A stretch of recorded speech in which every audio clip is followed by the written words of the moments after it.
할렐루야. 사랑하는 아버지 하나님 감사합니다. 오늘 또 저희들이 함께 모여서 주님의 말씀을 듣습니다. 이제 사사 드보라를 통하여서 주께서 행하신 일과 또 그 가운데서 우리 가운데 주님이 원하시는 뜻을 깨달아 알게 도와 주시옵시고, 우리가 그런 사람으로 변화되어서 이 시대에, 이 마지막 때에 하나님의 마음을 시원하게 해드리는 그런 모두가 될 수 있도록 축복하여 주시옵소서.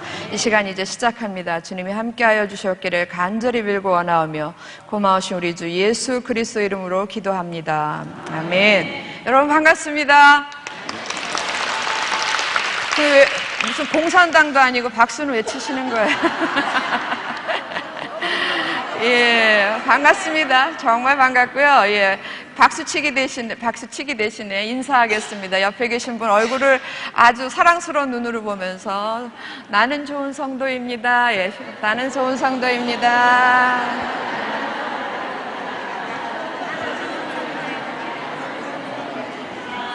다 하셨습니까? 예, 감사합니다.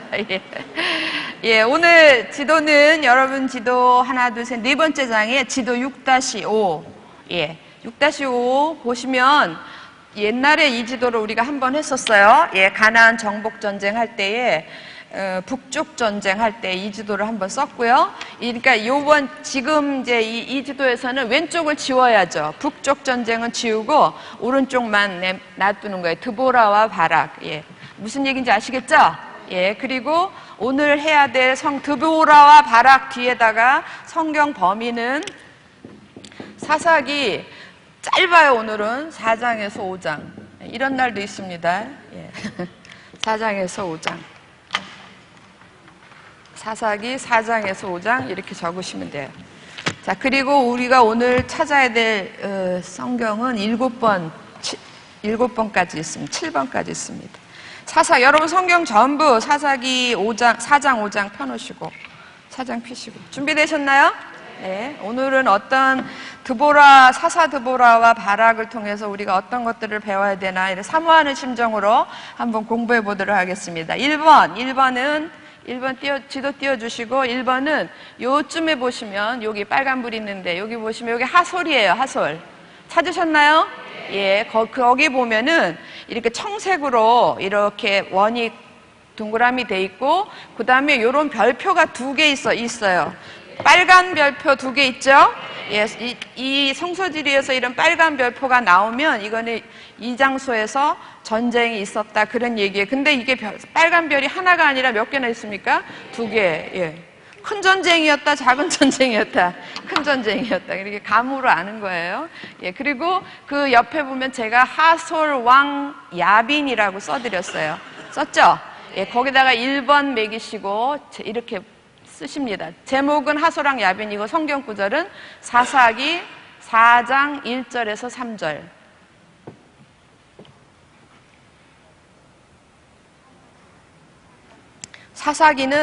사사기를 이렇게 줄여서 쓰면 삿이라고 그랬어요. 사에다가 시옷. 네. 사사기 4장 1절에서 3절.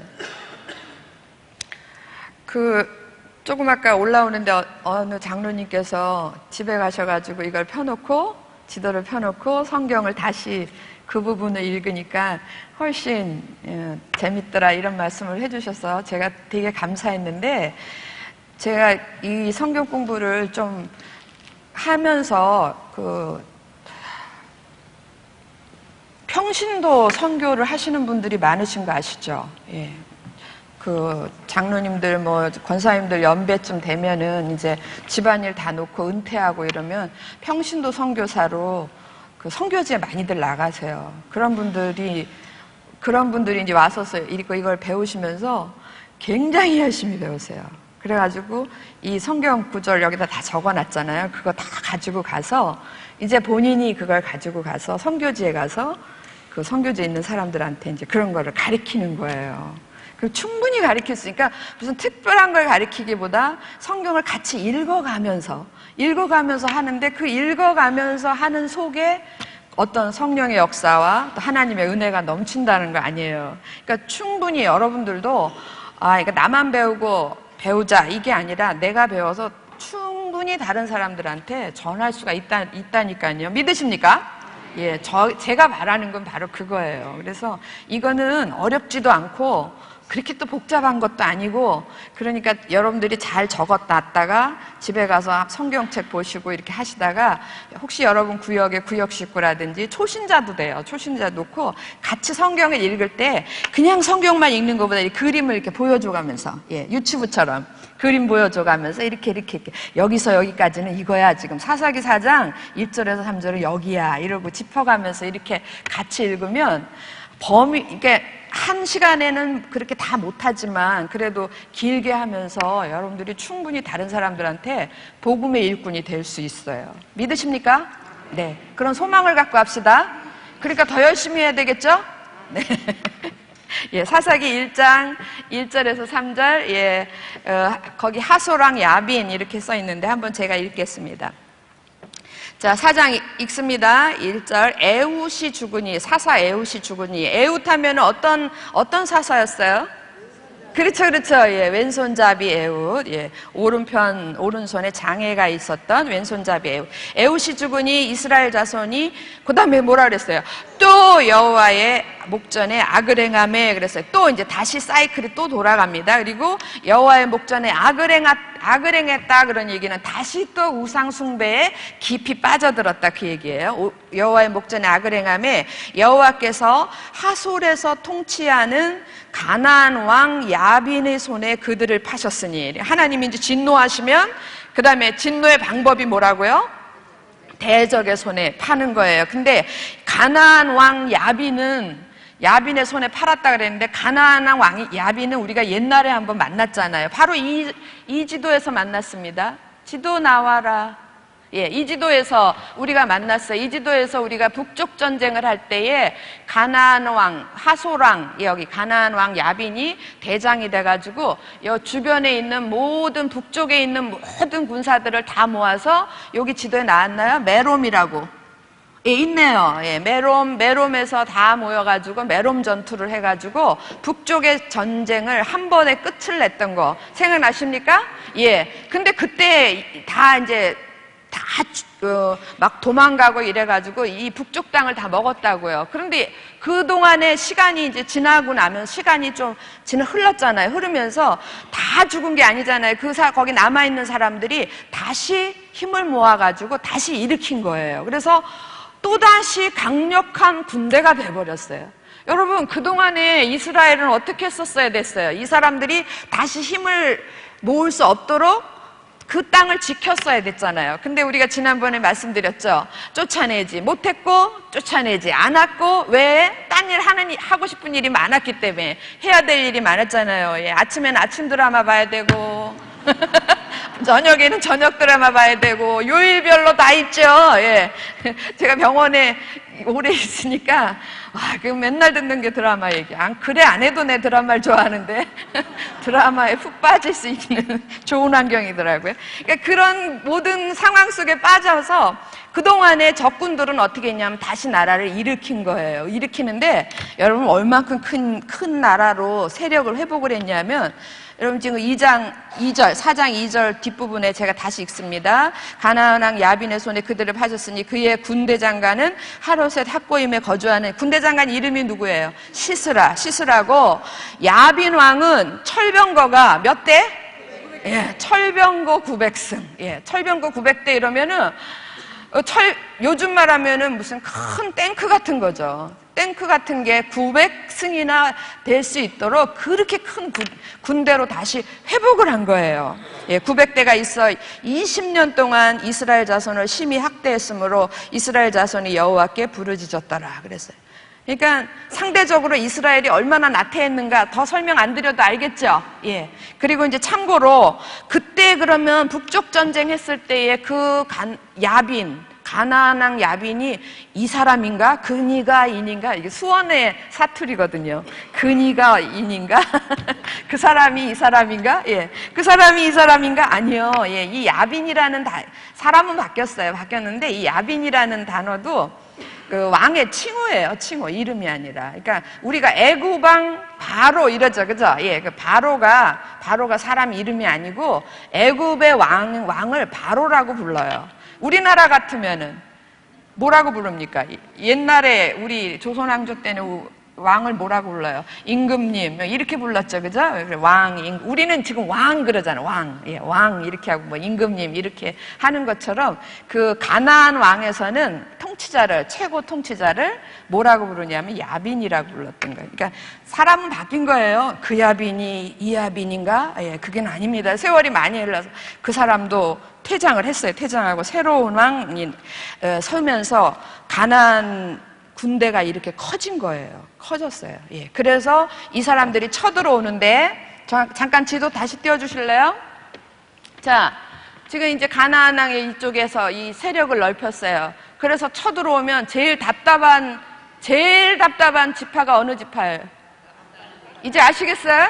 예. 근데 여기 가나안 왕이, 하솔왕 야빈이 여기만 납달리 지역만 식민지로 만들었겠어요? 아니요. 이스라엘 전체를 다 만들었는데 그 중에서 제일 답답한 데는 누구냐면 납달리 지파가 제일 답답할 거라는 거예요. 무슨 얘기인지 알겠죠? 예, 제가 지난번에 그 가까운 지파에서 사사를 세웠다 이러니까 거기만 쳐들어온 줄 아는데 아니 이스라엘 전역이 다 식민지가 되는 거예요. 근데 그러나 그 제일 가까운 쪽에 있는 데가 제일 힘들 것이다라는 얘기를 드리고 그로 인하여 아마 그런 이유로 해서 그 가까운 지역에서 사사를 세웠다라고 말씀드리는 겁니다. 아시겠죠? 예, 그래서 이제 납달리가 제일 답답한데 지금 상황은 그러면 사사기 개간에서 배웠듯이 어느 지파에서 지금 사사가 세워져야 돼요? 납달리 지파. 그런데 얘기가 달라집니다. 2번입니다. 2번 띄워주세요. 2번은 이쪽에 있어요. 이쪽에. 여기 보면 빨간 글씨로 라마 베델 이렇게 있죠. 찾으셨나요? 예. 잘 안 보이시더라도 빨간 거 그게 라마하고 베델이에요. 대충 보셔요. 예. 라마 베델인데 여러분 잘 보시면 라마와 베델 옆에 오른쪽으로 화살표가 돼 있어요. 무슨 얘기냐면 라마 베델이 지금 여기 있는 게 아니라 더 아래가 있는 거예요. 아시겠죠? 더 오른쪽으로 한참 내려가서 조금 총총하신 분들은 지난번 지도에 여러분 있네 가지고 있네. 여러분 지도 바로 앞에 보면은 베델이 베냐민 지파의 경계에 있잖아요. 예, 거기까지 지금 드보라가 거주하는 데가 거기예요. 그럼 한참 내려오는 겁니다. 이 지도에서는 여기가 갈릴리니까 한참 와야 돼. 한참 여기에 있는 사람을 사사로 부르시는데 여기 2번입니다. 거기다가 2번 매기고 2번 띄워주세요. 이래. 제목은 드보라고 성경은 사사기 4장 4절에서 5절. 제목은 드보라.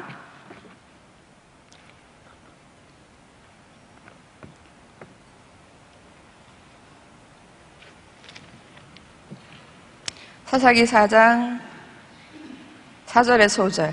다 쓰셨나요? 예. 그러면 이번에는 4절, 5절을 우리 같이 한 목소리로 읽어보겠습니다. 시작.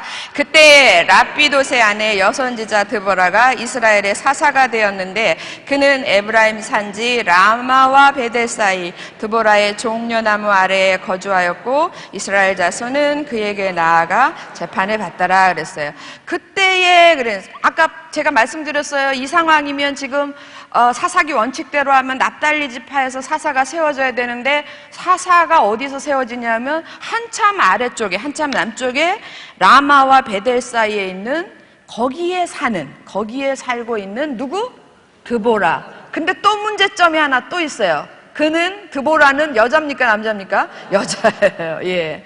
지금 제가 거듭 얘기합니다. 사사기 사이클이 한 번씩 돌아갈 때마다 상황이 더 좋아지더라 나빠지더라? 나빠지는 거예요. 지금 납달리 지파 땅에서 하나님 손에 확 잡힐 만한 그런 사사가 또 없고 그리고 그 이스라엘 가나안 전역에 이스라엘 지파 전체에서도 하나님이 쓰실 만한 하나님께 헌신될 만한 눈에 확 띄는 사람이 없는 거예요. 그런데 누구가 확 이렇게 띄었냐면 누가 띄었어요?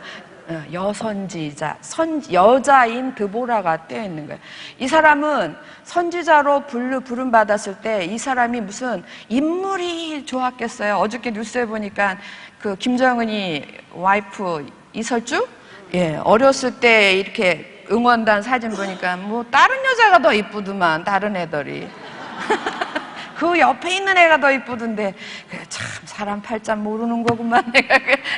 근데 그 사람이, 김정은이 북한의 최고 지도자의 부인이 될지 누가 알았겠어요. 그런데 뭐 그 앵뚱한 얘기 가끔 해가지고 죄송합니다. 나이가 먹어서 이렇게 됐습니다. 예. 그런데 여러분, 드보라가 여성 사사로, 하나님이 사사로 쓰실 수 있었던 거는 5절에 있어요. 5절 보세요. 그는 에브라임 산지 라마와 베델 사이 드보라의 종려나무 아래에 거주하였고 이스라엘 자손은 그에게 나아가 재판을 받더라. 예, 재판을 받더라. 이러니까 오늘날 우리가 재판을 받더라 이러면 머리에 떠올리는 사람이 누굽니까? 검사, 판사, 막 이런 사람, 변호사 이런 사람들을 생각을 하는데, 그런 재판이 아니고 이 당시에 백성들이 나와서 재판을 받더라는 거는 가부간에 답을 주더라 이런 얘기예요. 어떻게 하면 좋겠습니까? 이게 상담받는 경우가 더 많아요. 이 일을 어떻게, 둘이 싸워서 나와서 재판을 받는 경우도 있지만 이런 일은 어떻게 했으면 좋겠습니까? 이러고 상담을 하러 오는 경우가 훨씬 더 많은 거예요. 그랬을 때에 그것에 대한 답을 내 생각에는 이러고 주는 게 아니에요. 이 사사의 그 원래 원어에는 재판자라는 의미가 들어있는데, 그때 내 생각에는 이렇게 하는 게 아니라, 여러분 검사나 판사 뭐 이런 사람들도 자기 생각으로 하지 않잖아요. 다 그 법조문에 의거해서 하는 거 아니에요?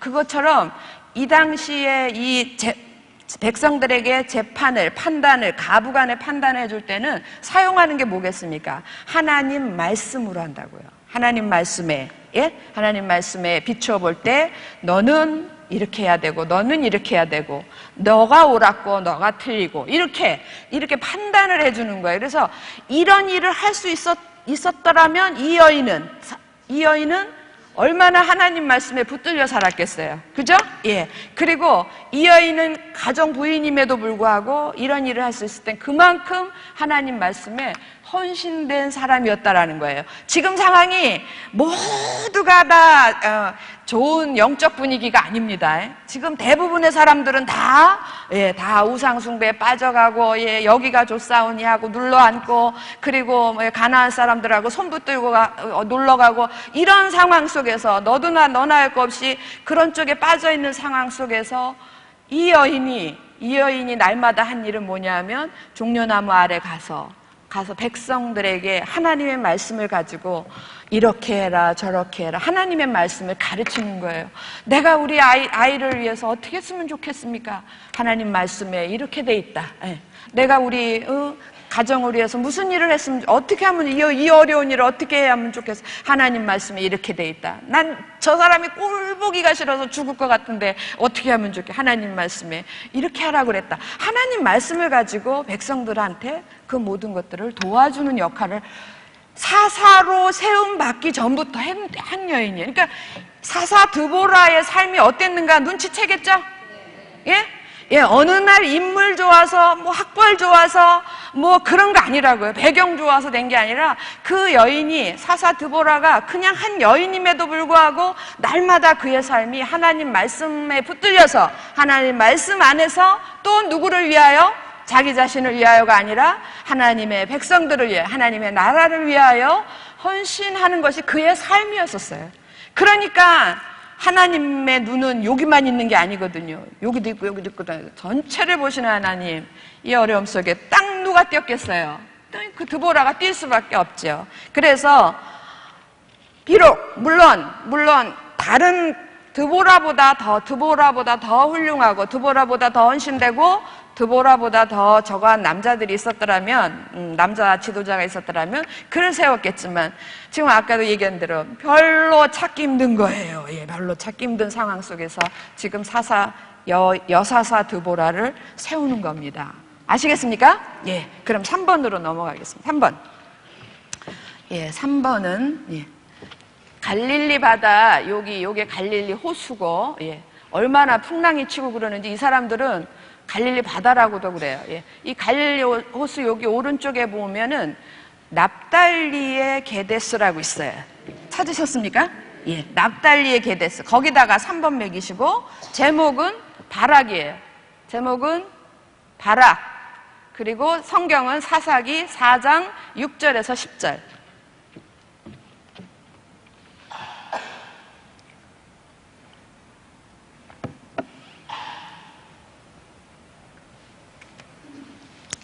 사사기 4장 6절에서 10절. 다 쓰셨죠? 네, 그럼 6절 같이 한번 읽겠습니다. 시작. 드보라가 사람을 보내어 아비노함의 아들 바락을 납달리 게데스에서 불러다가 그에게 이르되 이스라엘의 하나님 여호와께서 이같이 명령하지 아니하셨느냐? 너는 납달리 자손과 스불론 자손 10,000명을 거느리고 어디로 가라? 다볼산으로 가라. 그래서 다볼산은 여기 지도 봅시다. 다볼산 지도 잠깐만요. 다볼산은 여기 있어요. 지금 납달리 게데스에서 이쪽으로 내려오세요. 그럼 여기 다볼산이 있습니다. 자, 조금 이따 다시 볼 테니까 거기까지 하고 7절 제가 읽습니다. 내가 야빈의 군대 장관 시스라와 그의 병거들과 그의 무리를 어디로? 기손강으로 이끌어 내게 이르게 하고 그를 내 손에 넘겨주리라 하셨느니라. 바락이 그에게 이르되 만일 당신이 나와 함께 가면, 이거 유명한 거죠?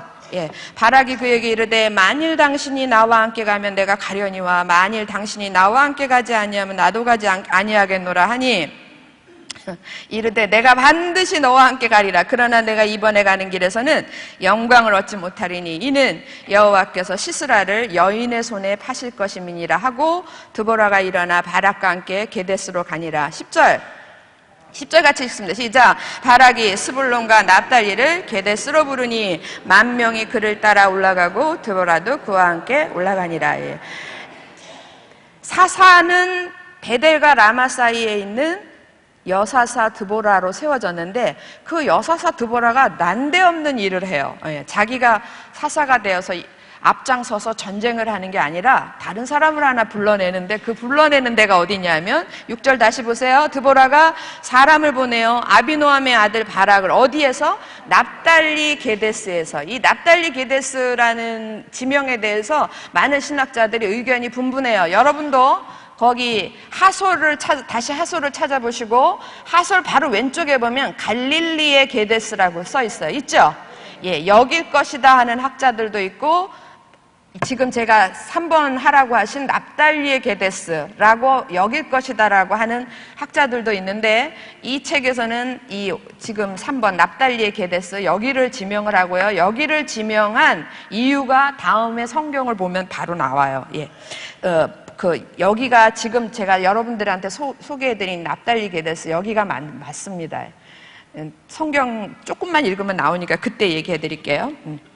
자, 그래서 납달리 게데스에서 바락을 불러내는 거예요. 그래서 뭐라 그러냐면 네가 군대 장관이 되라. 그래, 네가 군대 장관이 돼서 납달리 자손들, 스불론 자손들 10,000명을 불러 모아서 다볼산으로 가라 그랬어요. 그런데 바락이 네, 알겠습니다. 그리고 끌고 가면 되는데 바락이 이상한 얘기를 하죠. 예, 이상한 얘기 하기 전에 7절에 기송강 설명 먼저 하겠습니다. 7절 보시면 내가 야빈의 군대 장관 시스라와 그의 병거들과 그의 무리를 어디로 끌어내요? 그 기송강으로 끌어내요. 그래서 여러분 기송강 하면 제가 여기다가 기송강 써드렸어요. 이거 찾으셨나요? 예, 이 기송강은 여기만 기송강이 아니라 우리나라에서 제일 긴 강은 어디죠? 저 좀 무식해서 잘 몰라요. 한강도 길고, 아이고, 남한에 있는 강도 많은데 그냥 압록강까지 가실 건 뭐 있어요? 제가 알기로 한강도 북한강, 남한강 이렇게 지류가 합쳐가지고 굉장히 긴 강으로 알고 있고, 낙동강도 긴 거로 알고 있어요. 그죠? 예, 낙동강도 막 지류, 그러니까 처음 시작하는 데부터 마지막 부산 쪽 이렇게까지 하면은 엄청 긴 걸로 알고 있는데 이 기송강이 그렇습니다. 기송강 한번 볼까요? 여기 보면 기송강의 시작은 어디서 되냐면 이 다볼산 여기서부터 시작이 되는 거예요. 졸졸졸. 처음엔 개천이었겠죠. 졸 계곡물로 시작을 해서 이렇게 지류들이 이렇게 모여요. 지금 기송강이라고 써드린 것도 지류예요. 그래서 이게 쭉 오다 보면 여기에 여러분 갈색으로 된 요쯤에 갈색으로 된 이렇게 산이 있거든요. 찾으셨나요? 갈색.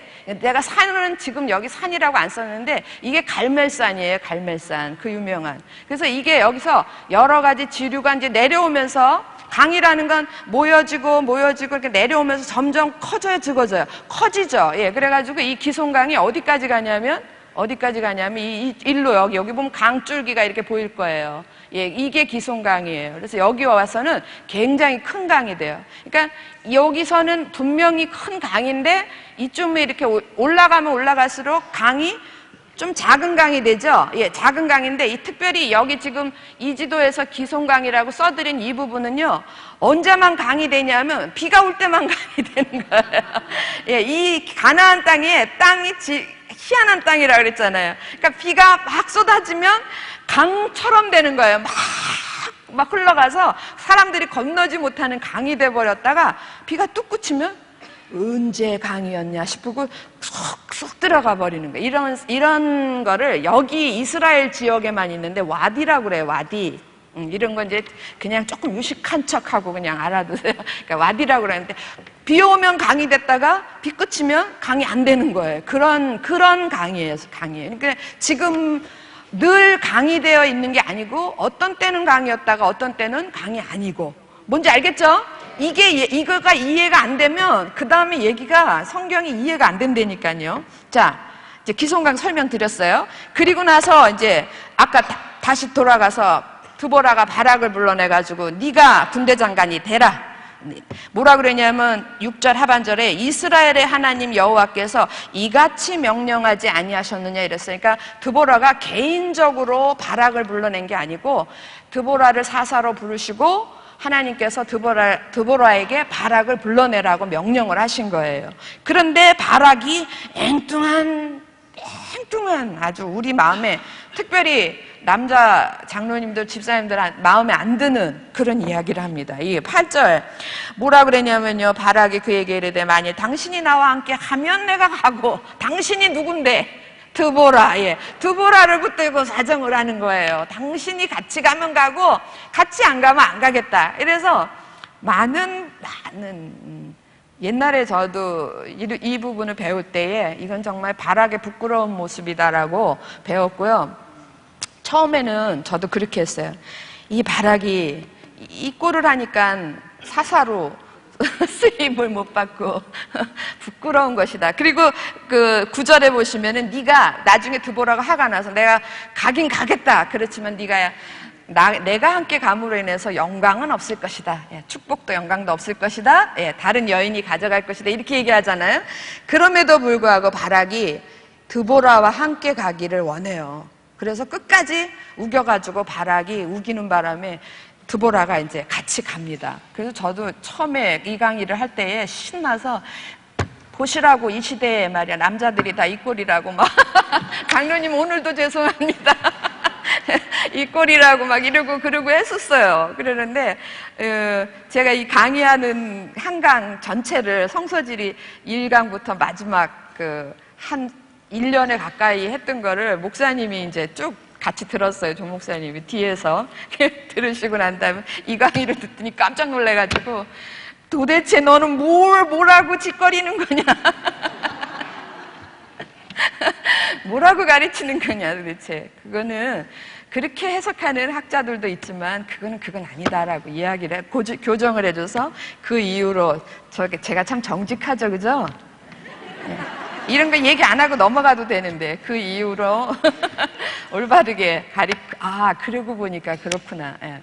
이제 제가 제대로 배워가지고 그 뒤로는 제대로 가르치고 있습니다. 예. 오늘도 그러면 제대로 가르칠까요? 아니면 가짜로 가르칠까요? 엉터리 예, 이 부분이 참 정말 말 그대로 보면 맞잖아요. 그래서 제가 또 막 실감나게 하느라고 이게 남자 어르신들 없으면 더 제가 막 바락을 더 비참하게 만들어버린 거예요. 막 여자 막 치맛자락을 붙들고 막 이래가면서 막 실감나게 했는데, 그게 아니었습니다. 여러분, 이제 바락이, 내가 당신이 나와 함께 가면 내가 가고 당신 안 가면 내가 안 가겠다. 이렇게 한 말의 진실된 의미는 뭐냐면, 바락이 용기가 없어서, 자신이 없어서가 아니라 바락이 알고 있는 거예요. 사사로 부름받은 사람은 누구예요? 드보라.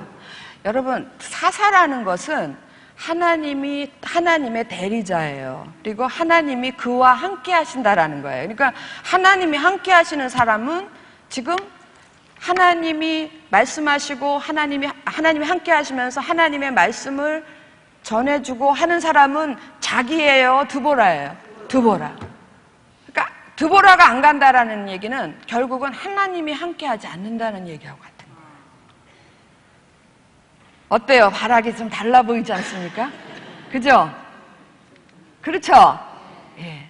그래서 여러분 생각해 보세요. 이게 애지간한 남자가 이럴 수 있겠습니까? 그리고 9절에 가서 이렇게 이미도 9절에 이런 말씀이 나왔을 때는 이미도 드보라가 얘기했을 거라고요. 네가 여기서 안 가면 너한테는 아무 명예도 아무 상급도 없어. 이렇게 얘기가 했을 거라고요. 그럼에도 불구하고 바락은 그럼에도 불구하고 당신이 안 가면 나는 안 가겠습니다. 당신이 안 간다라는 것은, 사사가 안 간다라는 것은 하나님이 함께하지 않는다라는 얘기하고 같은 거예요. 그러니까 하나님이 함께하지 않는 그 전쟁, 하나님이 함께하지 않는 그 싸움은 해나 마나 아니에요. 그죠? 예. 지금 그러면은 하나님이 함께하지 않으면 이스라엘이 이기겠어요? 지겠어요? 당연하죠. 지금 그래 안 해도 상대방은 지금 뭐가 있는데? 철병거 900승. 철병거 900승 이러면 무슨 만약에 북한이 우리한테 쳐들어온다 그러면 탱크 900대만 가지고 오겠습니까? 그거는 하나의 상징이라고요. 철병거 900승 했을 때는 그 외에 엄청난 군사력이 있다라는 거 아니에요? 그건 눈으로 봐도 아는 건데. 여러분 지금 이스라엘이 이 싸움을 할 때에 어느 정도냐면요. 한 절 보고 넘어가겠습니다. 5장 8절. 5장 8절. 5장 8절 찾으셨어요? 같이 한번 읽어보겠습니다. 시작! 무리가 새 신들을 택하였으므로 그때의 전쟁이 성문에 이르렀으나 이스라엘의 4만 명 중에 방패와 창이 보였던가? 예. 지금 이스라엘의 상황은 이런 거예요. 지금 5장은 드보라가 이게 전쟁을 다 끝난 다음에 그 찬양으로 드려진 드보라 바락의 노래라고 찬양으로 쓰여진 건데 거기에 이런 말이 적혀져 있다고요. 이스라엘 4만 명 중에 이제 10,000명만 불러와라 그랬는데 나중에 여기저기서 합쳐져 가지고 4만 명이 됐나 봐요. 그런데 그 4만 명 중에 뭐가 없어요? 방패와 창이 모였던가? 뭐가 없단 얘기예요. 무기가 없이 그냥 뭐 들고 갔을 것 같아요. 무기 없이 빈손으로? 아니, 빈손으로는 안 갔을 것 같아. 뭐 들고 가? 집에 있는 삽자루고 이런 거 들고 갔겠죠. 지금 말이 안 되는 상황이에요. 상대방은 지금 얼마? 철병거 900승. 완전히 짜여진 군사력으로 그렇게 가지고 오는데 이거는 싸우나 마나한 일이에요.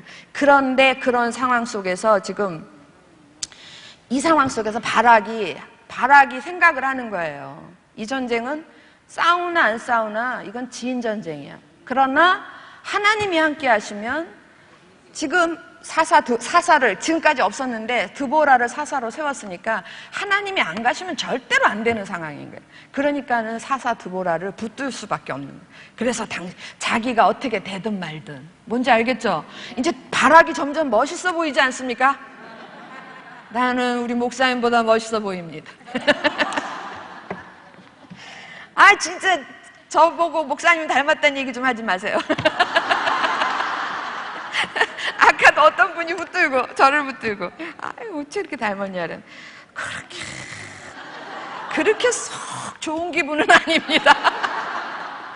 아시겠죠? 내 마음을. 3번까지 했어요. 하고 그 다음에 4번 보겠습니다. 4번은 여기 보면 아까 납달리 게데스 바로 오른쪽에 보면은 노란 걸로 제가 이렇게 빨간 글씨 위에 칠을 해놨어요. 뭐라 그래 있습니까? 사하나님의 상수리 있죠? 사하나님의 상수리 있죠? 잘 안 보이시면 제가 읽어드렸으니까 사하나님의 상수리예요. 그게 거기다가 4번 매기시고 제목 야엘의 장막 여인 이름인데요. 야엘의 장막. 그리고 한 절만 보겠습니다. 사사기 4장 11절. 사사기 4장 11절 말씀. 다 쓰셨나요? 그럼 한 절이니까 같이 읽어보겠습니다. 시작. 모세의 장인 호밥의 자손 중 겐 사람 헤벨이 떠나 게데스에 가까운 사하나님 상수리 나무 곁에 이르러 장막을 쳤더라. 여기 이제 문제가 되는 게 여기 호밥을 모세의 장인이라고 표현을 했는데 모세의 장인이 아니고 모세의 처남이에요. 처남. 예. 처남인데 왜 장인이라고 그랬을까? 예. 그 집 사람이다 뭐 그런 의미겠죠. 그런데도 왜 장인이라고 그랬을까? 그러면 제가 이 다음에 천국 가서 모세한테 물어볼게요. 당신은 왜 처남을 장인이라고 해가지고 우리 모두가 혼란에 빠지게 했는가? 예, 모세의 장인 호밥의 자손 중에 누가 있어요? 겐 사람 헤벨이 떠나 그랬어요. 떠나 그랬는데 지난번 지도를 한번 머릿속에 잠깐 떠올려 보세요. 지난번 지도에 우리가 온니엘 때 첫 번째 사서 온니엘 할 때에 이쪽에서 겐 족속 들어왔었어요. 그죠? 생각나십니까? 예, 겐족 온니엘 때 맞죠? 온니엘 내 기억으로 온니엘인 것 같은데. 그렇다 치고 어쨌든 겐족속은 모세의 장인 이드로의 그 족속들을 겐족속이라 그래요. 근데 이 겐족속이 제가 여러 번 말씀드려요. 겐족속이 그 모세의 장인이 시내산에 있을 때에 찾아왔고 그 광야를 돌아다닐 때에 모세가 간청을 해서 같이 동행을 부탁을 했어요. 그때로부터 같이 동행을 해서 40년 광야 같이 다녔다 그랬죠? 예. 그리고 가나안 땅에 같이 들어왔습니까? 안 들어왔습니까? 같이 들어왔어요. 같이 들어와서 이제 완전히 꼭 귀화한 민족이 된 거예요. 그래가지고 들어와가지고 이스라엘 속에 12지파에 속해 있진 않지만 함께 살아가는 이방 민족이에요. 그게 겐족속이고 나중에 같이 또 하나의 민족이 같은 족속으로 살아가요. 그게 오늘 공부한 기브온 족속. 오늘 우리 아까 저기 때도 나왔잖아요. 설교 때도 나온 거. 예, 기브온 족속. 근데 이 겐 족속은 같이 들어와가지고 지파를 분배할 때에 지파가 아니니까 땅을 분배받지 못해요. 그래서 유다 지파 땅의 한쪽 귀퉁이 아랏이라는 그쪽에 남방 지역에다가 거기에 이제 터를 잡아요. 그래서 대부분이 거기 살아요. 근데 대부분이 거기 사는데 이런 사람 꼭 있어요. 예. 그 중에서 몇몇 사람은 거기를 떠나서 우리나라도 옛날에는 외국에 가는 케이스가 거의 없었잖아요. 그런데 몇몇 사람들은 원대한 뜻을 품고 주머니에 $100 넣고 외국을 간 사람들도 종종 있다고요. 예. 그런 것처럼 자기 민족의 겐족 속의 그 무리 그 땅에서 벗어나서 몇몇이 이제 다른 지역을 찾아가서 살았던 사람들이 있었어요. 그 사람 중에 하나가 헤벨이었어요. 헤벨인데 헤벨이 거기서 여러분 겐족 속에 살았던 데가 이 아래 남방 쪽 아주 안 좋은 데거든요. 별로 살기 힘든 데거든요. 그러니까 이 중에서 나는 좀 더 넓은 데로 다른 데 살기 좋은 데로 찾아갈 거야. 그래가지고 위로 왼쪽으로 막 찾아서 오다 보니까 여기 오니까 갈릴리 호수 주변이니까 여기가 살기 좋잖아요. 그래서 여기까지 와서 자기 장막을 그러니까 자기 털을 잡은 사람이 있는데 그 사람이 헤벨이란 말이에요. 그래서 겐 사람 헤벨 이렇게 얘기하는 거예요. 근데 여러분 그 11절 뒤에 보면 겐 사람 헤벨이 떠나 어디에? 그 다음에 잘 보세요. 게데스에 가까운 사하나님 상수리 나무 이랬죠? 예. 사하나님 상수리 나무 그 마을이 있는 게데스라면 갈릴리의 게데스는 아닐 거라고요. 납달리 게데스일 거라고요. 뭔지 이해되셨어요? 복잡하십니까? 아니죠? 예. 그래서 갈릴리의 게데스일 것이다. 아니면 납달리 게데스일 것이다. 이렇게 의견이 분분한데 이 11절로 인해서 여기서 이 교재에서 얘기하는 여기가 맞을 것이다. 사하나님 상수리에 가까운 게데스 그랬거든요. 그럼 여기지 어떻게 여기가 되겠어요? 그쵸? 예. 그래서 그거를 확정을 짓고 넘어갑니다. 사하나님 상수리 나무 곁에 이르러 장막을 쳤더라. 요건 딱 그렇게 알아두셔야 돼요. 이게 왜 중요한가는 조금 이따 보겠습니다. 그 다음에 5번 보겠습니다. 5번은 무깃도 한번 찾아보세요. 무깃도. 요쯤에 보면 무깃도가 있어요. 무깃도는 여러분 많이 들었죠? 무깃도 많이 들으셨죠? 무깃도가 나는 처음 듣는데 이러신 분들은 아마겟돈은 많이 들으셨죠? 예, 그 아마겟돈이 여기 무깃도예요. 예. 그래서 여기 보세요. 무깃도에 여기 보면은 청색줄로 이렇게 써 있고 옆에다가 시스라 통소라의 가나안군 집결 이렇게 썼죠? 예. 그래서 여기 보면은 주변에 보면은 여기 무기또에도 그러니까는 청색으로 밑줄을 친 지역이 있어요. 이쪽에 보면은 요 악고에도 있고 요 위에도 있고 저는 지금 이게 안 보입니다. 이렇게 있고 요 주변에 좀 있죠. 예, 요 주변에 있는 모든 왕들을 하솔왕 야빈이 군대 장관 시스라를 보내서 다 이리 모여 한 거예요. 이리 모여. 예, 무기또로 모여. 그래서 다 이리로 모인 거예요. 자, 5번 매기고 제목 없이 성경만 쓰겠습니다. 띄워주세요. 5번. 예. 사사기 4장 12절에서 13절.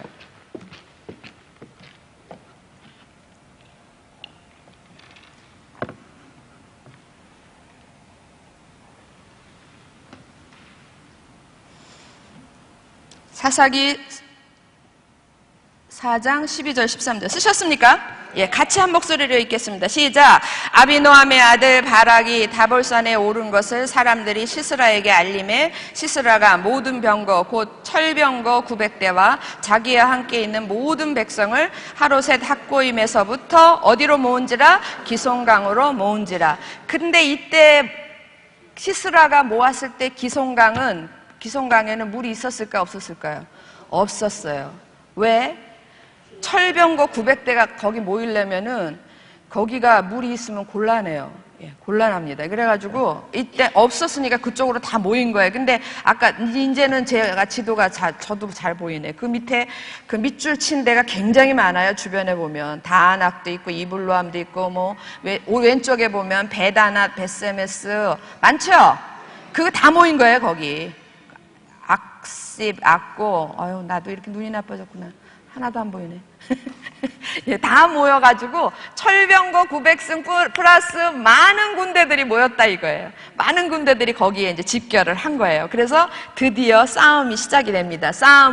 이 싸움은 몇 번이냐면 6번이에요. 어디에서? 다볼산에서. 6번. 여기 아까 제가 다볼산 가르쳐 드렸죠? 예, 여기서 이제 다볼산 전투가 있어집니다. 자, 성경 찾겠습니다. 2개 찾습니다. 사사기 4장 14절에서 16절. 또 하나는 사사기 5장 19절에서 21절. 2개 쓰세요.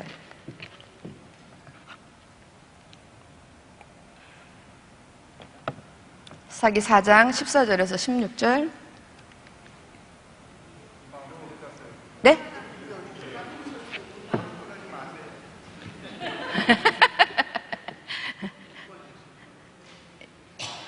지금 6번입니다. 6번 어디다 하느냐고요? 다볼산. 예, 죄송해요. 다시 지도 띄워주세요. 여기 아까 이거 초록색으로 다볼산 찾으셨어요? 예, 그 다볼산에다가 6번을 쓰고, 예, 6번 쓰고 이렇게 성경은 2개를 쓰시는 거예요. 사사기 4장 14절에서 16절, 또 5장에서 19절 21절. 예, 2개를 써야 돼요.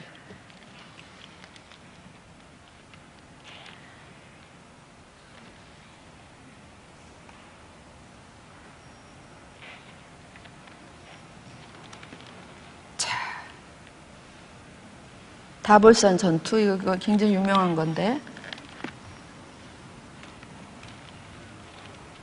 성경 찾아도 될까요? 다 쓰셨어요?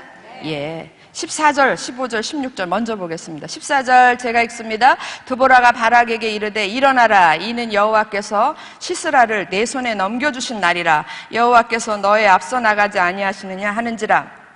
이에 바락이 몇 명을 거느리고 10,000명을 거느리고 다볼산에서 내려가니 여호와께서 바락 앞에서 시스라와 그의 모든 병거와 그의 온 군대를 칼날로 혼란에 빠지게 하심에 시스라가 병거에서 내려 걸어서 도망한지라.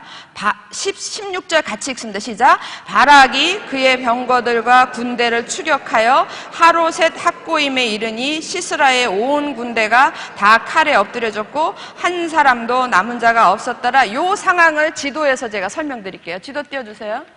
예, 요 상황을. 지금 다볼산에 지금 10,000명이 모였어요. 모였는데 지금 이쪽에 군대랑 같이 붙었어요. 싸움이. 근데 요쯤에서 붙은 거예요. 내려가라 이래가지고 10,000명은 이렇게 내려가고 이쪽에 가나안군은 이쪽에 올라가고 그래서 여기서 붙었는데 갑자기 혼란에 빠진 거예요. 누가? 만 명이 아니라 가나안 군들이 혼란에 빠진 거예요. 그래서 도대체 이 혼란이 뭔가는 이따가 5장에서 설명을 하고 혼란에 빠지면서 패하게 된 거예요. 가나안 군이. 가나안 군이 패하는데 막 도망을 가는 거예요. 그래서 어디까지 가냐면 하롯의 탁고임이 여기 요 기송강 요 근처 여기에 여러분 지도에는 없어요. 여기 요 근처에 있는 거거든요. 여기까지 오는 거예요. 여기까지 와가지고 바락이 막 추격을 해서 여기까지 와서 다 죽이고 한 사람도 남았더라 안 남았더라. 예, 그 완전히 다 이제 막 다 이긴 거예요. 근데 그 틈을 타가지고 시스라는 어떻게 해요?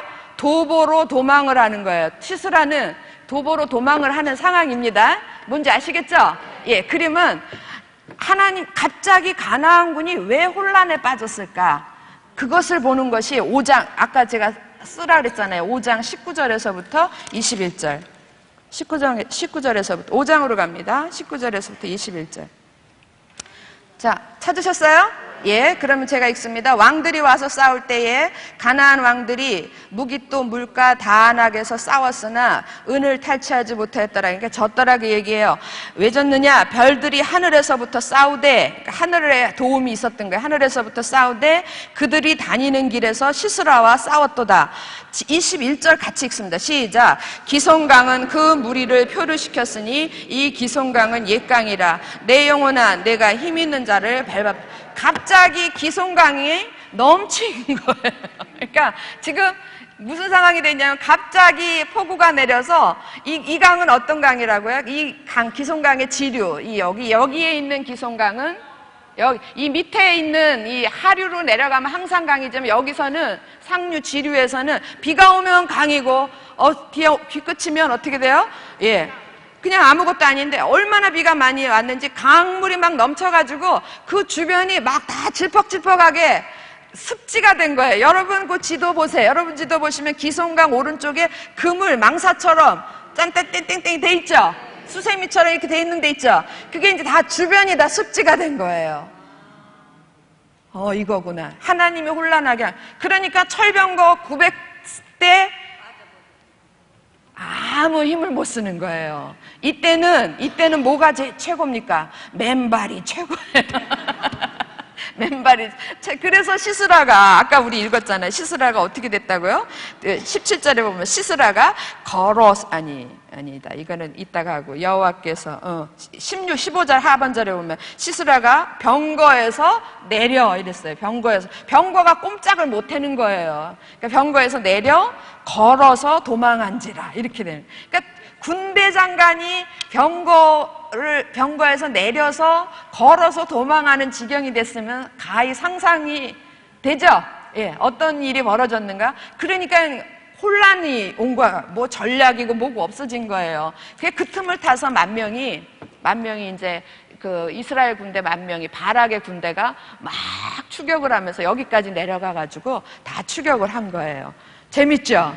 예, 이 전쟁 지금 누가 하셨다? 하나님이 하셨다. 우리가 여기서 꼭 짚고 넘어가야 되잖아요. 하나님이 하셨다. 할렐루야. 예. 그리고 마지막 7번입니다. 7번은 여기에서 보면 기송강에서 청색 화살표가 하나 쫙 가고 그 위로 땡땡땡땡땡땡 청색 화살표가 막 올라갑니다. 그리고 끝에 가면 시스라의 도주 이렇게 있죠. 예, 시스라가 맨발로 병거에서 내려서 도망을 가는데 맨발로 가는데 어떤 루트를 타고 가냐면 이 루트를 타고 간 거예요. 그래서 시스라의 도주 여기 찾으셨어요? 7번 성경 띄워주세요. 성경. 예. 제목은 시스라의 도주고 성경은 사사기 4장 17절에서 24절 이것도 2개 쓰세요. 사사기 5장 24절에서 26절 2개 쓰세요.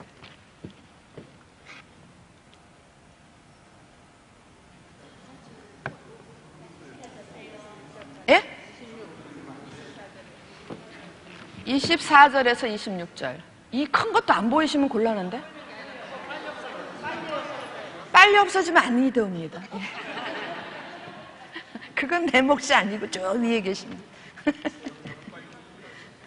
아니 왜 이렇게 성격이 급하세요? 왜 이렇게 빨리 없으세요?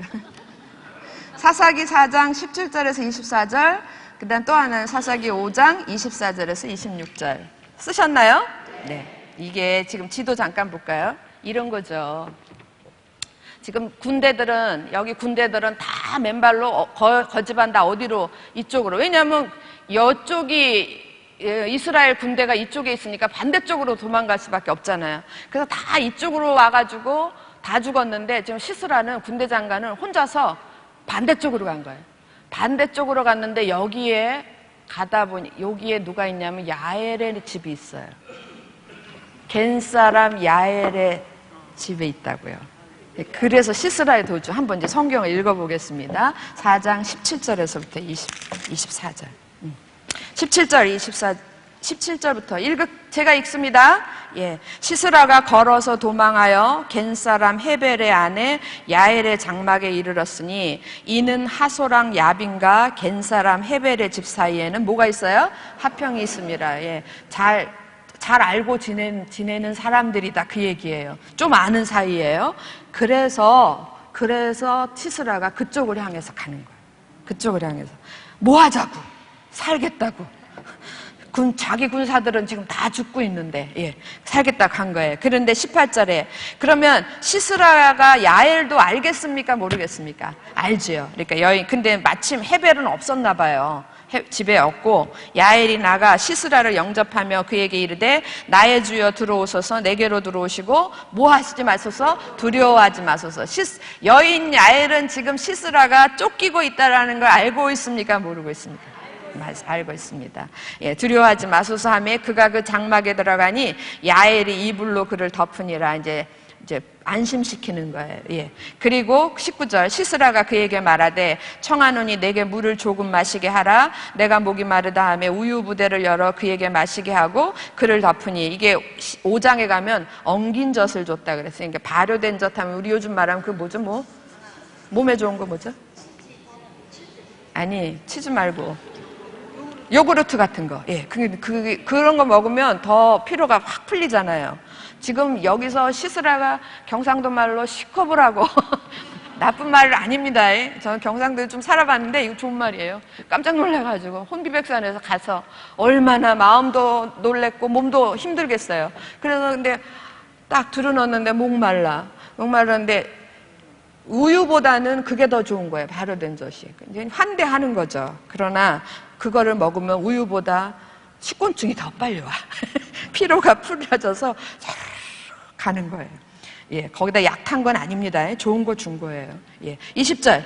그가 또 이르되 장막문에 섰다가 만일 사람이 와서 내게 묻기를 여기 어떤 사람이 있느냐 하거든 너는 없다라 하고, 그가 깊이 잠드니 헤벨의 아내 야엘이, 이거 같이 읽읍시다. 21절 시작. 그가 깊이 잠드니 헤벨의 아내 야엘이 장막 말뚝을 가지고 손에 방망이를 들고 그에게로 가만히 가서 말뚝을 그의 관자놀이에 박음에 말뚝이 꿰뚫고 땅에 박히니 그가 기절하여 죽으니라.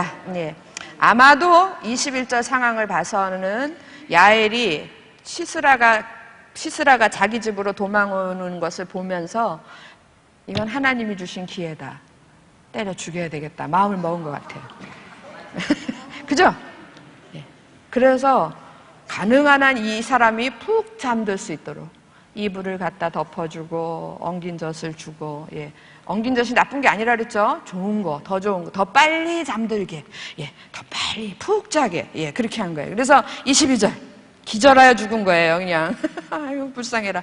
22절, 바락이 시스라를 추격할 때에 야엘이 나가서 그를 맞아 그에게 이르되 오라, 내가 찾는 그 사람을 내가 내게 보이리라. 바락이 왜 시스라를 찾냐면 군대 장관이 죽어야지 그 전쟁은 끝난 전쟁이거든요. 그러니까 찾는 거예요. 그러니까 내가 내게 보이리라 하며 바락이 그에게 들어가 보니 시스라가 엎드러져 죽었고 말뚝이 그의 관자놀이에 박혔더라.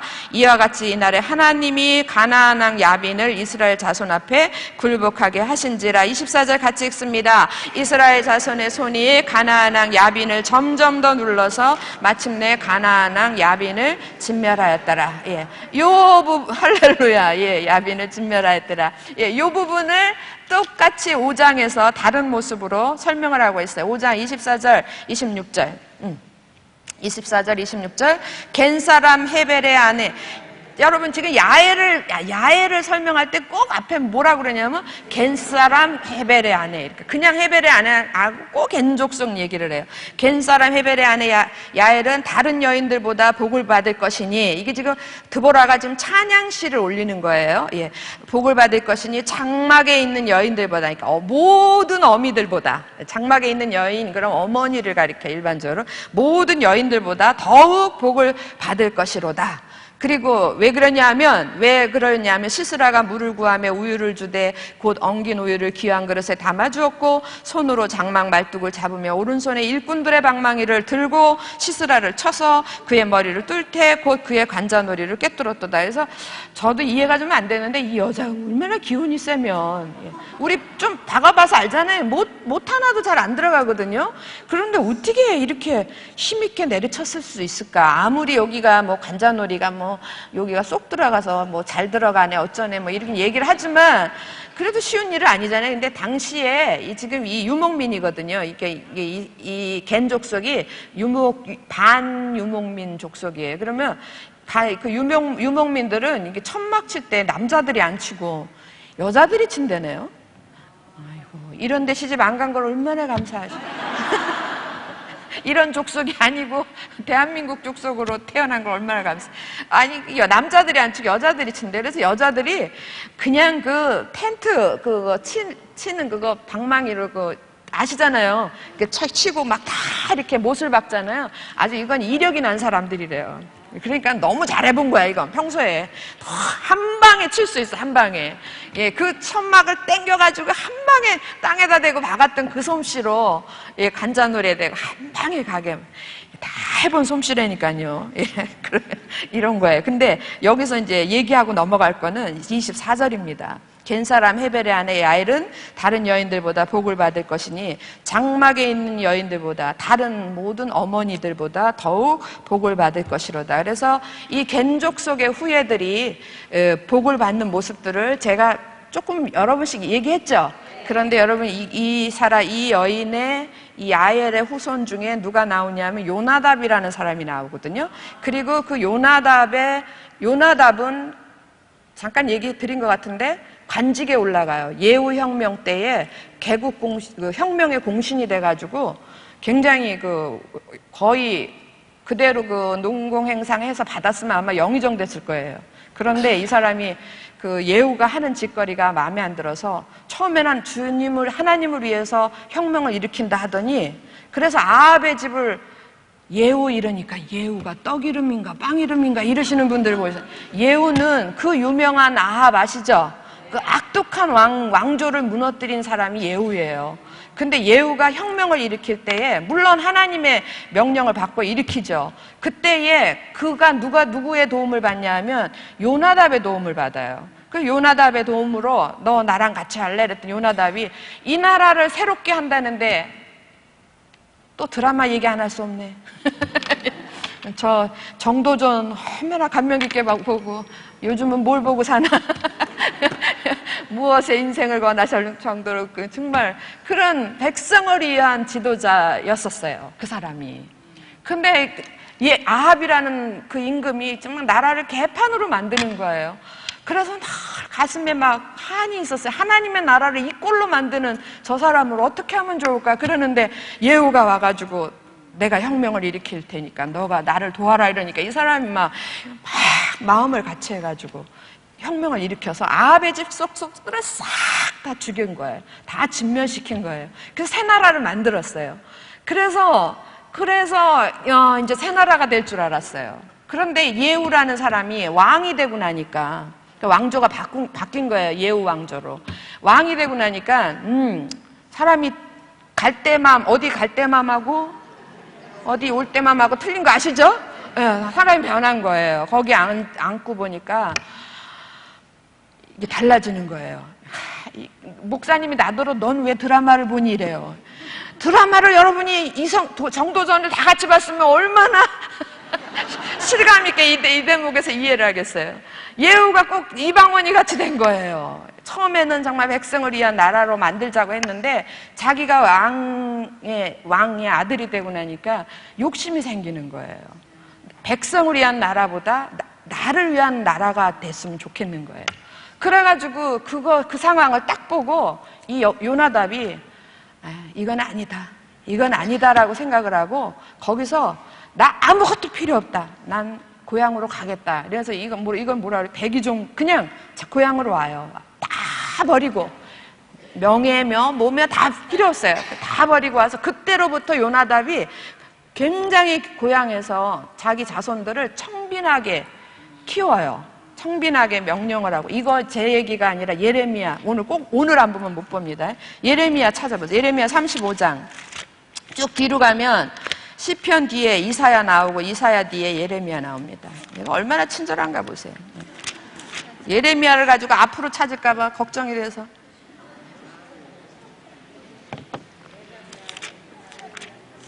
(35장)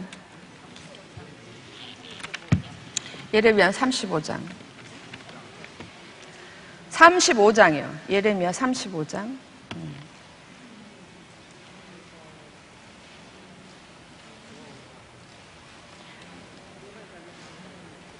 1318쪽 찾으셨어요?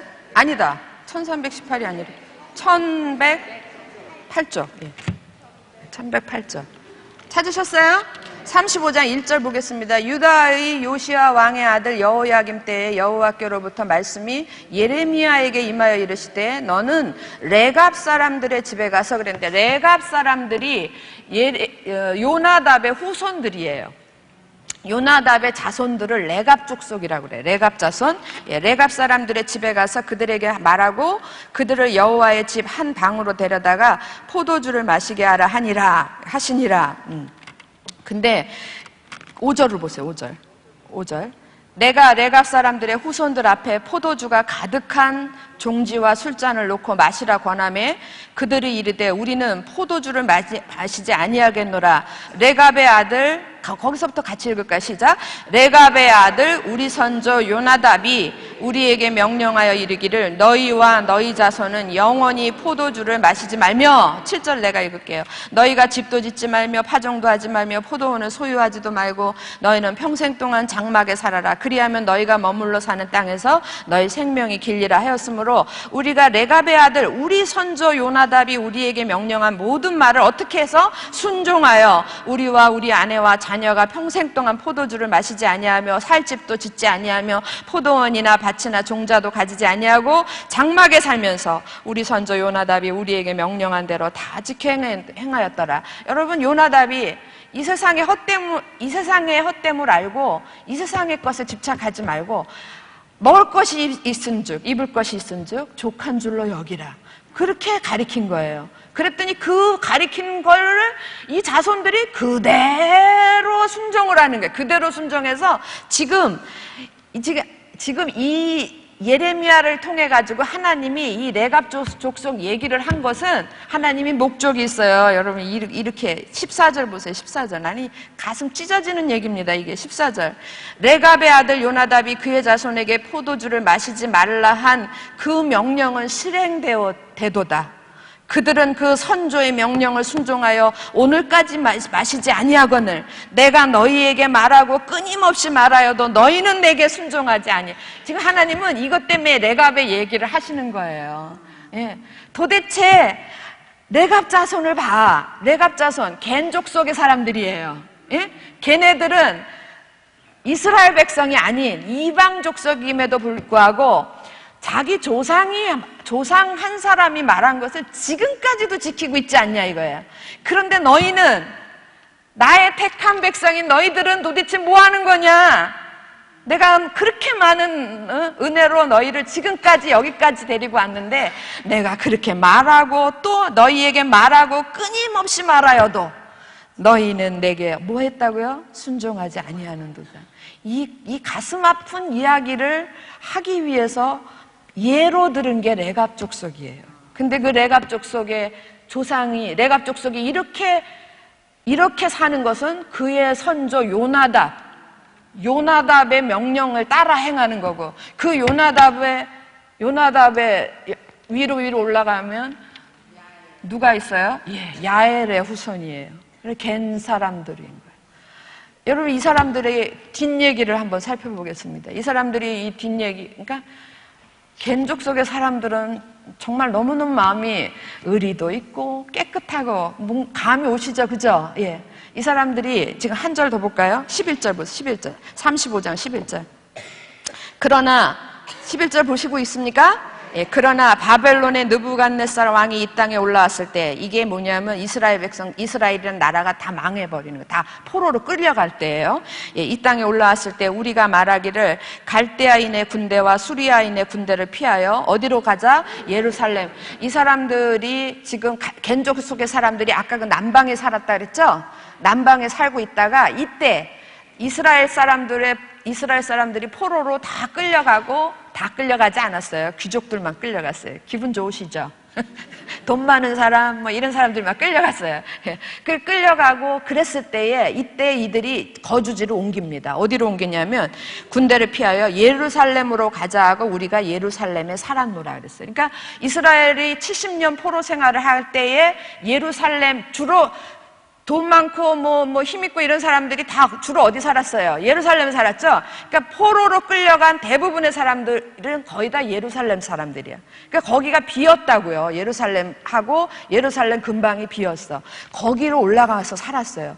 그리고 70년 뒤에 포로가 귀환이 되면서 여러분 요즘 주일날 뭐 듣습니까? 느헤미야 듣죠? 예. 느헤미야가 돌아와서 느헤미야가 하는 일이 뭡니까? 예루살렘 무너진 성벽을 재건하죠. 그때 무너진 성벽을 재건할 때에 느헤미야 혼자 하지 않았다고 얘기 들으셨죠? 다 거기에 사는 사람들이, 주변에 사는 사람들을 모아서 할당을 해서 했지. 그 한 부분을 맡았던 사람들이 이 사람들이에요. 예, 그것도 찾으면 시간이 걸리니까. 그래서 예루살렘을 재건하는 일에도 이 사람들이 동참을 해. 그리고 이때로부터 이 사람들이 예루살렘이 다시 귀환해가지고 회복되고 나서 그 예루살렘 근처에 조금만 가면 2km 떨어진, 4km 떨어진 데가 베들레헴이거든. 4km 이러면 운전하시는 분들 감 오시죠? 얼마 안 가서 베들레헴이고, 예루살렘하고 베들레헴 중간쯤에 이 사람들이 거주지가 있어요.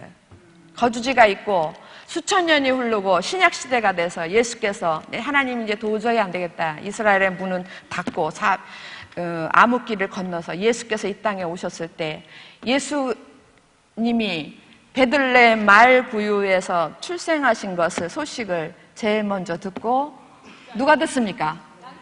맞았어요. 들에서 양치는 목자들인데 그 주변에 베들레헴 주변에서 이 사람들이 주로 먹고 사는 게 뭐냐면 양치고 사는 거예요. 양치고 살았던 목자들 중에 대부분이 겐족속 사람일 것이다. 아마도 겐족 속의 사람들, 그 목자들이 그 사람들이었을 것이다. 그러면 이 사람들이 제일 먼저 이 땅에 오신 만왕의 왕 만주의 주이신 하나님의 아들 예수께서 태어나신 모습을 처음 본 영광을 누리는 거예요. 할렐루야. 예, 그까짓 거 보거나 말거나 드라마가 더 재밌어. 그 말구유에 태어난 애기 보면 뭐해. 이렇게 얘기하면 할 말 없습니다. 예, 그러면 할 말 없지만 여러분 정말 믿음의 눈으로 보세요. 이보다 더 큰 축복은 없는 거예요. 그러니까 그 예언 그대로 되는 거예요. 드보라가 예언한 예언, 찬양시에 있었던 예언. 너는 복을 받을 것인데 장막에 있는 여인들보다 더욱 여러분 모든 어머니들의 복이 자손이 잘 되는 거잖아요. 이보다 더 큰 축복이 어디 있습니까? 이미도 여인 야엘의 후손들은 귀족의 반열에까지도 올랐었지만 그걸 스스로 버리고 하나님 앞에서 제일 좋은 축복을 받은 사람들이, 육적인 축복 다 버리고 영적인 기가 막힌 축복을 받은 사람들이에요. 할렐루야. 이런 여인들 됩시다. 예, 이런 사람들 됩시다. 예, 얼마나 기가 막혀요. 오늘은 여기까지 하는데 맨날 이러고 끝나면 안 되고 하나만 보겠습니다. 예, 시간 많이 됐는데 딱 5분만 하겠습니다. 여러분, 이 지도에서 사사 드보라와 바라기 했던 전투가 다볼산 전투예요. 다볼산에서 가나안 군대. 이 다볼산 전투는 시작부터 이건 불가능한 싸움이에요. 아주 정예화된 정예부대, 아주 조직이 잘 된 정예부대, 철병구가 900승이나 있는 그런 완전히 조직화된 그런 정예 부대하고 방패와 창이 없는, 무기가 아무것도 없는 오합지졸인 이스라엘 백성하고 싸우는 거예요. 되겠습니까? 시작부터 이건 안 되는 싸움이에요. 그죠? 예. 이 다볼산 전투에서 우리에게 주는 교훈이 있어요. 우리가 살아가는, 근데 이런 불가능한 싸움에서 하나님이 개입을 하시는데, 하나님이 어떻게 이겼죠? 결론적으로는 이겼는데, 왜 이겼어요? 하나님이 개입을 하셨죠? 예. 하나님이 개입을 하시는데, 하나님이 어떻게 개입을 하시냐면, 자연지형. 하나님은 그때 달라요. 하나님, 쟤네는, 옆집에 김집사네는 왜 로또가 되게 해가지고 수십억을 벌게 하고, 우리는 왜 이래서, 그때 달라요. 주시는 축복이. 다 케이스 바이 케이스. 다 다릅니다. 하나님이 하시는, 우리를 돕는 것도 그때 달라요. 지금은 다볼산 전투에서는 자연을 이용해가지고, 지형을 이용해서 이기게 하세요. 그런데 이 자연을 이용한다라는 건 기송강이 범람하게 하는 거죠. 이제 이해되셨어요?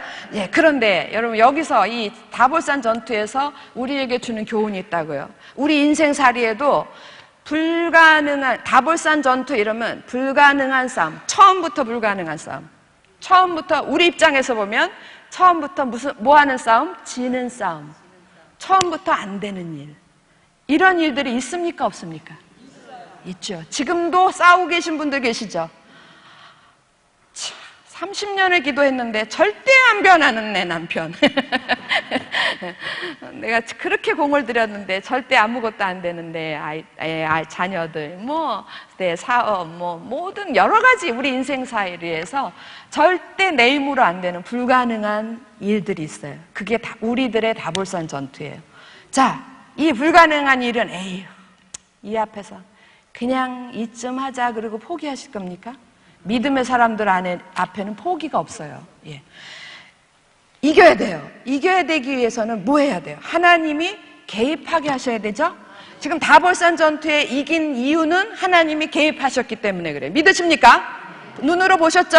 하나님이 개입하지 않으면 절대 불가능한 일인데 하나님이 개입하셨기 때문에 이긴 거예요. 그러면 우리 인생에 있어서 절대 불가능한 일들, 이것이 승리하고 이것이 해결되기 위해서는 절대적으로 필요한 게 뭡니까? 하나님의 개입하심이 필요해요.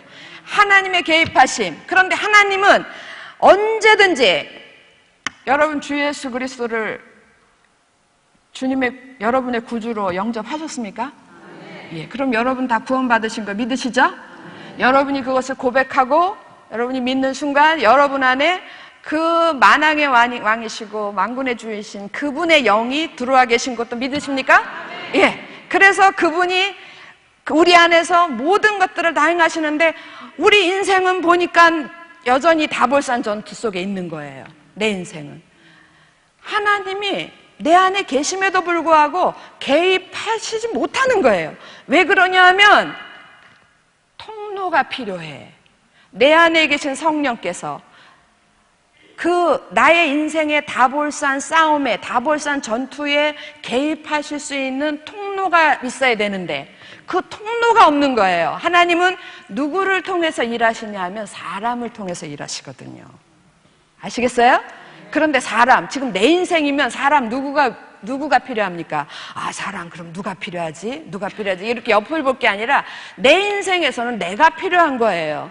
내가 하나님이 내 인생의 그 다볼산 싸움에 개입하시는 통로가 돼야 되는데 내가 통로가 안 되고 있는 거예요. 그러면 내가 어떤 통로가 돼야 되는가? 다볼산 전투의 통로가 됐던, 하나님이 개입하실 수 있도록 통로가 됐던 세 사람 오늘 우리가 다 배웠어요. 누굽니까? 드보라, 또 한 사람 바락, 또 한 사람 야엘. 이 세 사람이 없었으면 다볼산 전투, 이 불가능한 싸움은 거기에 하나님이 역사하실 수 없는 거예요. 그런데 이 세 사람한테서 보는 공통점이 있는 거예요. 예. 이 세 사람 속에서 한번 봅시다. 세 사람, 드보라, 바락, 야엘인데, 드보라 봅시다. 여러분, 드보라가, 그 당시에 드보라가 남자가 아니고 여자라 그랬어요. 당시에 여자는 숫자에도 안 들어갔다니까요. 사람 취급도 못 받았어요. 그런데 그럼에도 불구하고 하나님이 그를 불렀을 때에 그 당시에 여자가, 제가 요즘은 조금 힘을 얻는데 처음에 제가 이건 말씀을 가리키고 그럴 때 참 부담스러웠었어요. 여자가 앞에 나가서 가르치고 이러는 게. 게다가 또 이제 교회 앞에서 막 설교를 하고 그러는데 요즘은 언제 보니까는 자고나고 보니까 요즘은 여자 목사들도 많아졌고, 그래서 조금 덜 미안합니다.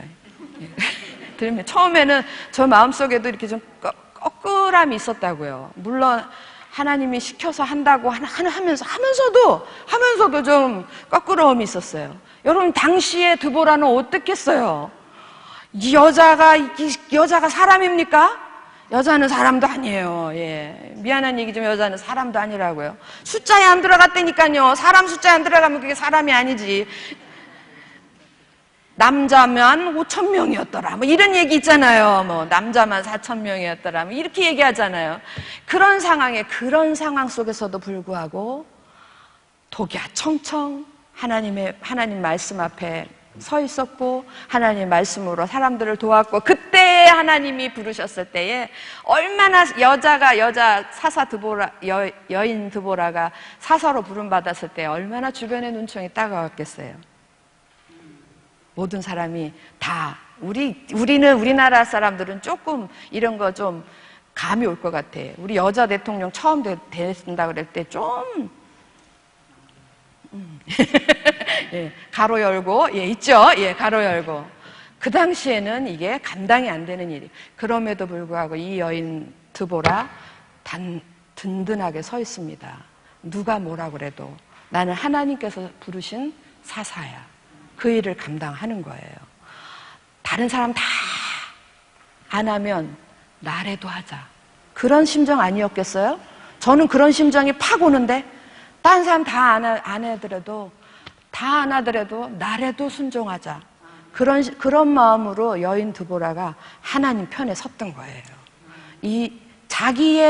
자기한테 날아올 또 생각나네. 청문회. 청문회 거기 왜 하다 말았습니까? 가족들이 뜯어 말렸대잖아요. 절대 하지 말라고. 그 많은 어려움 중에 있었지만 그럼에도 불구하고 이 여인이 사사 드보라로 하나님께 순종한 거예요. 뭔지 아시겠죠? 저 입이 뭐라 그러죠? 말재주가 없어가지고 설명을 목사님처럼 잘못해가지고 깝깝해 죽겠습니다. 두 번째 바락이요. 여러분, 바락이 당신이 안 가면 나도 안 가고 그랬을 때에 그 사람은 직접적으로 손해를 보는 거야. 자기의 명예가 실추가 되고, 자기가 받을 축복도 다 남의 손에 넘어갈 것이고, 그렇다고 해서 싸우러는 안 가는 게 아니잖아요. 싸우면 맨 앞에 가서 쓰고 기껏 목숨을 내놓고 싸우는데, 그러나 모든 명예나 기껏 싸우고 치사한 사람밖에 안 되잖아요. 못난 인간밖에 안 되잖아요. 그럼에도 불구하고 드보라를 붙들고 드보라와 함께 갔던 바락. 뭔지 알겠죠? 뭔가를 뛰어넘는 거예요. 지금 드보라도 뛰어넘고 바락도 뛰어넘고. 여인 야엘은 안 그랬겠어요? 여인 야엘이 겐 사람 헤벨은 가나안 왕 하소라 야빈과 뭐고 합평이 있었더라. 그랬을 때는 남편이 그쪽 사람하고 잘 지냈을 때는 이 여인은 아무 힘이 없기 때문에 그냥 그대로 묻혀서 살 수밖에 없었어요. 그러면 이거를 여인 입장에서 보면 시스라를 숨겨줘야 돼요. 숨겨줘야 되고, 만약에 가나안 쪽에서 이기는 일이라면 이건 자기 목숨 내놓고 하는 일이에요. 그리고 이게 남편이 헤벨이 알으면 이것도 난리가 나는 일이에요. 그럼에도 불구하고 무엇인가를 뛰어넘는 거예요. 뛰어넘어서 하나님 편에 서는 거예요. 이게 세 사람 속에 공통적으로 보이는 거예요. 여러분, 하나님이 우리 인생의 다볼산 전투에 개입하게 하시려면 우리가 지금 가지고 있는 세상적인 어떤 것들, 이걸 뛰어넘는 헌신이 있어야 돼. 뛰어넘는 거. 내가 가지고 있는 관계, 내가 가지고 있는 환경, 내가 가지고 있는 어떤 그런 욕구, 내가 가지고 있는 어떤 축복, 이런 모든 것들을 그것을 뛰어넘는, 그것보다 더 무엇이 중요해요? 하나님의 일이 더 중요하고 하나님 편에 서는 게 더 중요해요. 이 세 사람에게서 보는 공통점은 모두가 다 하나님 편에 선 거예요. 나는 어떻게 되든 상관없다. 돌 던지고 흉보고 욕하고 그래도 빼앗겨도 나는 상관없어. 나는 하나님 편에 설 것이다. 뭐가 더 중요하기 때문에? 나보다 하나님의 나라가 더 중요하고 나보다 하나님의 일이 더 중요한 거예요. 그렇게 믿으십니까? 이 시대에 이런 사람들이 필요해요. 이 시대는 우리 각자에게도 다볼산 전투가 있지만 시대적으로 우리 교회에 주신 다볼 전투가 있어요. 교회에게 지금 우리 한국 교회는, 이 시대의 교회는 지금 다볼산 전투 속에 들어있어요. 정말 감당이 안 돼. 세상과 싸우려면 감당이 안 되는데, 감당이 안 되는 게 어디 있어요? 하나님 앞에 감당이 안 되는 게. 하나님이 하시면 하실 수 있으십니다. 믿으십니까? 그런데 뭐가 없기 때문에 하나님이 왜 개입을 못 하시냐면 하나님의 편에 선 사람들이 없는 거예요. 근데 하나님의 편에 선 사람들, 어떤 사람들? 자기의 모든 것에 어떤 것들을 뛰어넘는, 이거를 사도 바울은 어떻게 표현했냐면 이거를 내려놨다 이렇게 표현을 하는 거예요. 여기서 저는 뛰어넘었다. 드보라는 여인의 그 장애를 뛰어넘고, 바락은 자기 개인의 어떤 그런 것들을 뛰어넘고, 야엘도 어떤 그런 모든 가족적인 것들을 뛰어넘었는데, 사도 바울이 이거를 로마서에서 얘기할 땐 자기를 다 내려놓는 거예요. 내려놓는 거. 자기의 유익된 것들은 내려놓고 하나님의 나라를 위하여, 하나님의 일을 위하여 드려지는 거. 이게 하나님 편에 선 사람들입니다. 생각나는 귀절이 있습니다. 마태복음 6장 33절. 너희는 먼저 그의 나라와 그의 의를 그리하면 이 모든 것을 더하여 주시리라. 믿으십니까? 이런 축복을 받는 저와 여러분 되기를 주의 이름으로 축원합니다. 기도하겠습니다. 사랑하는 아버지 하나님, 감사합니다. 오늘 저희가 드보라와 바락을 통해서, 다볼산 전투를 통해서 저희들이 주의 교훈을 받습니다. 아버지 하나님, 우리가 이 땅에 사는 것 자체가 전쟁입니다. 우리가 이 땅에서, 세상에서 그리스도인으로 사는 것 자체가 전쟁인 것을 깨닫게 하시고, 이 전쟁에서 우리가 승리하는 그리스도인들이 되게 도와 주시옵소서. 참으로 불가능한 일처럼 보이지만, 그러나 우리 모두가 하나님 편에 선 사람들이 되면 하나님이 개입하실 것이고, 하나님이 개입하시면 어떤 일이라도 주님께서 능치 못할 일이 없으심을 저희가 믿습니다. 그 믿음으로 우리가 드보라처럼, 바락처럼, 여인 야엘처럼 하나님의 편 사람들이 될 수 있도록 저희 모두를 축복하여 주시옵소서. 이 모든 것들을 주께 감사드려오며 고마우신 우리 주 예수 그리스도 이름으로 기도합니다. 아멘. 수고들 하셨습니다. 감사합니다. 네. 재밌으셨습니까? 집에 가서 또 보시고 읽어보세요. 다음 주 뵙겠습니다.